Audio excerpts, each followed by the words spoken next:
ಯಾದಗಿರಿ ಜಿಲ್ಲೆಯ ಸುರಪುರ ತಾಲೂಕಿನ ತಿಂತಣಿ ಬ್ರಿಡ್ಜ್ ಬಳಿಯ ಶಾಂತಾಪುರ ಕ್ರಾಸ್ ಹತ್ತಿರ ಬೀದರ್ ಬೆಂಗಳೂರು ಹೆದ್ದಾರಿ ಮೇಲೆ ಬೆಳಗಿನ ಜಾವ ಬಸ್ ಮತ್ತು ಕಾರಿನ ಮಧ್ಯೆ ಭೀಕರ ಅಪಘಾತ ಸಂಭವಿಸಿದೆ.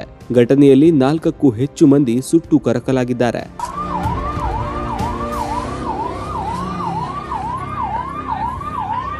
ಖಾಸಗಿ ಬಸ್ ಲಿಂಗಸೂಗೂರಿನಿಂದ ಕಲಬುರಗಿ ಕಡೆಗೆ ಹೊರಟಿತ್ತು. ಕಾರು ಲಿಂಗಸೂಗೂರು ಕಡೆಗೆ ಹೊರಟಿತ್ತು.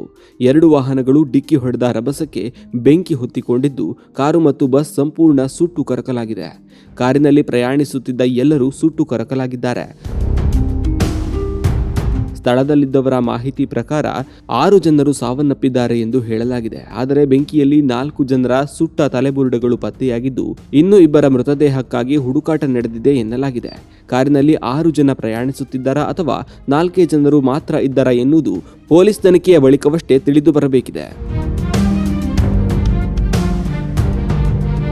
ಖಾಸಗಿ ಬಸ್ನಲ್ಲಿದ್ದವರಿಗೆ ಯಾರಿಗೂ ಕೂಡ ಯಾವುದೇ ರೀತಿಯಾದ ಜೀವಹಾನಿ ಸಂಭವಿಸಿಲ್ಲ ಎಂದು ತಿಳಿದು ಬಂದಿದ್ದು ಕಾರಿನಲ್ಲಿರುವ ಎಲ್ಲರೂ ಸಂಪೂರ್ಣ ಸುಟ್ಟು ಕರಕಲಾಗಿದ್ದಾರೆ. ಸ್ಥಳಕ್ಕೆ ಅಗ್ನಿಶಾಮಕ ದಳದ ಸಿಬ್ಬಂದಿಗಳು ಆಗಮಿಸಿ ಬೆಂಕಿ ನಂದಿಸುವ ಕಾರ್ಯ ಮಾಡಿದ್ದಾರೆ.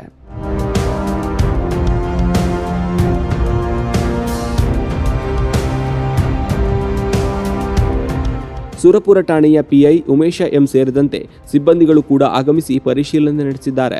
ಸುರಪುರ ಪೊಲೀಸ್ ಠಾಣಾ ವ್ಯಾಪ್ತಿಯಲ್ಲಿ ಘಟನೆ ನಡೆದಿದೆ.